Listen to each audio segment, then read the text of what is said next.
Pak Irwan Calvin, soal psikologis pasar, silakan Pak. Ya, selamat pagi Pak Teguh. Ya,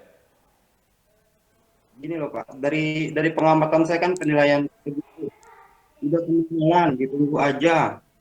Ini naik tuh gara-gara isi ikut naik, gara-gara isi ikut turun. Itu untuk mendapatkan feel seperti itu, maintain psikologi seperti itu Pak Teguh jurus apa yang harus dilatih setiap hari Pak? apa jurus apa? Pak Teguh kan pasir gitu ya. Ya kok Pak Teguh bisa Feelingnya santai gitu ya?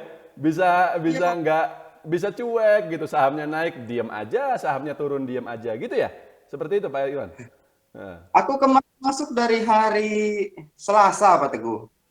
Nungguin Pak Teguh rasanya kok kelamaan. Kayaknya ini harga udah pada murah. Jadi aku masuk nyatanya ke bawah turun Pak Teguh.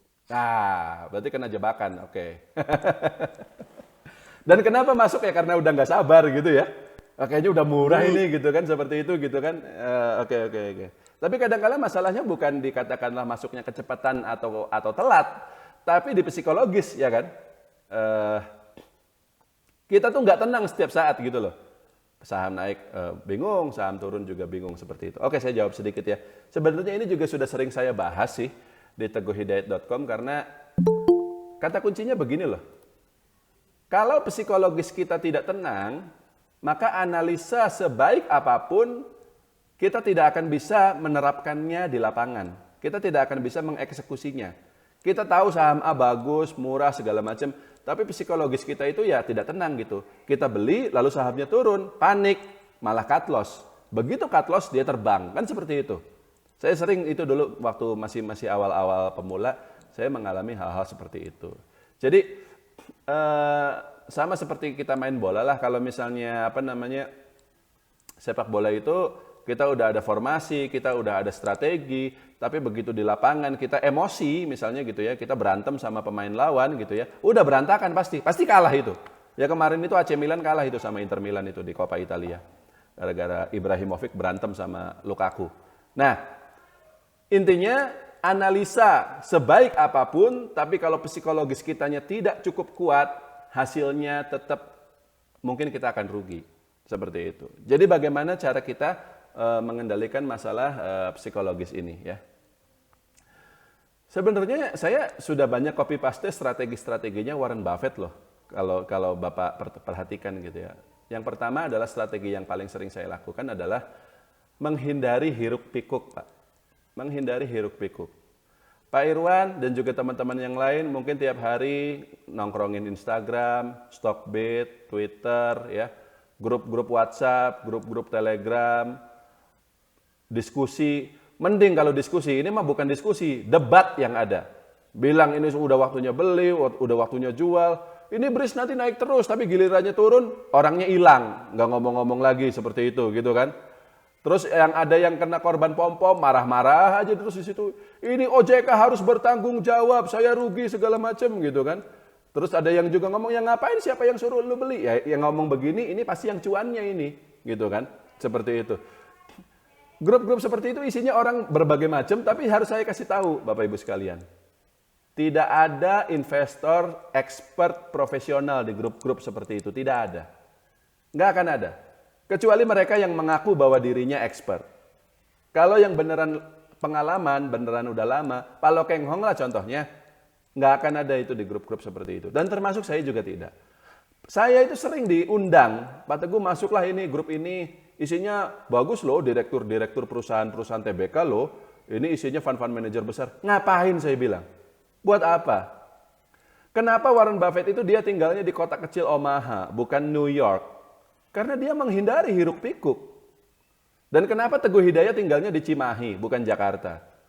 Karena kita menghindari hiruk pikuk. Yang penting sinyal internet bagus toh, ya kan? Dan kalau misalnya pusing-pusing banget, ya udah kemarin saya kabur itu ke Turki. Jadi nggak kelihatan itu saham kayak gimana gitu loh, seperti itu. Meskipun harus dicolok hidungnya itu gara-gara untuk tes PCR itu sebel banget sebenarnya. Nah, tapi itu yang saya lakukan. Satu, menghindari hiruk pikuk. Kedua, jadi sebenarnya tipsnya banyak sekali ya Pak Irwan dan juga teman-teman yang lain. Tapi saya kasih 2 tips saja dulu. Ini karena keterbatasan waktu. Tips pertama, hindari hiruk pikuk. Tips kedua, sering-sering pulang kampung nengok orang tua. Ini saya belum pernah ngomong di mana-mana nih. Jadi saya baru ngomong sekarang. Tapi ini yang saya lakukan. Kalau Bapak Ibu masih punya orang tua di kampung, ya ayah, ibu masih sehat gitu ya, sering-sering kunjungi mereka. Tapi Pak Teguh saya masih harus kerja nih, kerja kantor. Ya akhir pekan lah seperti itu. Kalau saya sih bebas ya, saya setiap saat bisa pulang. Dan untungnya kampung-kampung halaman saya juga dekat di Cirebon. Jadi masih satu Jawa Barat gitu dari Bandung itu. Tapi ini yang saya rasakan loh Pak. Kalau misalnya saya pulang kampung, ketemu ayah saya, bapak saya, yang alhamdulillah sampai hari ini masih sehat walafiat, lalu ngobrol sama beliau gitu ya, diskusi. Biasanya orang tua tuh apa sih kalau ngobrol sama anaknya? Cerita tentang beliau masih kecil dulu kan? Sharing tentang waktu dia masih mudanya dulu kayak gimana sih perjuangannya, hidupnya segala macam. Dan saya nggak tahu ya Bapak Ibu bagaimana, tapi kalau orang tua saya itu kan, tapi biasanya semua orang tua pastilah ceritanya sama. Hidupnya dulu itu susah gitu loh, susah banget gitu loh. Bagaimana dia itu cuma makan sehari sekali gitu loh. Bagaimana dia itu ke sekolah itu, bayangkan Bapak Ibu, ibaratnya kalau di Bandung itu dari Blok M sampai Bundaran HI itu harus naik sepeda jauh seperti itu. Nggak ada internet, nyari kerja susah. Kalau dipikir-pikir hidup kita sekarang ini enak banget loh, sebenarnya gitu loh. Dan orang tua kita itu kadang-kala cuma kita beliin sate ya, cuma kita beliin baju, cuma kita ajak, intinya kita keluar duit, tapi keluar duitnya dikit banget lah. Bukan sampai duit yang juta-jutaan gitu. Tapi itu udah senang sekali beliau itu. Udah dikunjungi anaknya itu udah senang sekali orang tua kita itu. Saya melakukan itu, kenapa saya melakukan itu? Sebenarnya karena saya pengen anak saya juga nanti ketika saya tua, ya anak saya ngunjungin saya juga sih sebenarnya gitu. Jadi saya sekarang melakukan hal yang sama ya. Insya Allah lah, saya pikir semua orang juga punya cita-citanya seperti itu ya. Anak kita itu tetap dekat dengan kita nanti. Dan karena itulah saya berusaha dekat dengan orang tua saya. Tapi setiap kali saya mengunjungi orang tua saya, lalu balik lagi ke rumah, balik lagi ke kantor, kerja lagi, cari cuan lagi di pasar modal, biasanya rasanya plong. Dan yang kedua adalah kita greedy-nya berkurang, serakahnya itu berkurang. Namanya investor itu pengennya cuan setiap hari. Cuan setiap hari, Pak. Kalau bisa cuan tiap hari 2%, 2%, 2%, kalau bisa ya. Saya juga mau sih kalau bisa seperti itu. Tapi kan nggak bisa seperti itu. Ada waktu-waktu di mana kita asal nggak rugi aja udah bagus. Ya kayak seperti 2 minggu terakhir ini. IHSG turun terus. Asalkan kita nggak rugi aja udah bagus sebenarnya itu. Nah kalau saya sih udah hafal kondisi seperti itu. Tidak mungkin kita bisa ngejar cuan setiap saat. Nah, dengan kita itu tadi ya, kita ketemu orang tua kita dengerin lagi cerita beliau dulu susahnya bagaimana, kita akan sadar bahwa zaman kita sekarang itu sudah sangat enak. Nggak usah ngejar cuan-cuan gede lah. Ya, kalau dana kita udah gede juga kan sebenarnya cuan 10%, 20% juga udah gede banget kan dari sisi rupiahnya. Seperti itu. Jadi kita lebih bersyukur, tidak lagi serakah, lebih santai mainnya. Kalau kita dibilang wait and see, itu beneran wait and see. Kita tunggu diam aja. Terus ngapain? Bosen dong Pak Teguh. Ya enggak lah, banyak kegiatan lah. Main, jalan-jalan, main video game, segala macam. Main sama anak, mancing. Lakukan apapun yang memang kita suka gitu loh. Bersenang-senang lah gitu loh. Dan kalau misalnya orang lain yang bukan investor full time, biasanya kan masih punya pekerjaan kan. Kalau saya kan enggak, saya nggak nganggur sebenarnya. Sebenarnya godaannya untuk trading setiap hari pada kami itu jauh lebih besar. Karena kita nggak ada kerjaan lagi gitu loh. Kita diam aja di rumah gitu loh. Tapi saya tidak melakukan itu.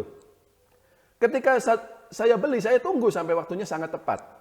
Ketika saya jual, pengen berencana untuk jual, sama saya tunggu sampai waktunya tepat. Dan kenapa saya bisa melakukan itu? Karena saya sadar bahwa profit tidak bisa diperoleh setiap hari. Dan kenapa saya sadar? Karena saya sudah tidak serakah lagi. Karena ingat orang tua kita dulu juga susahnya bukan main.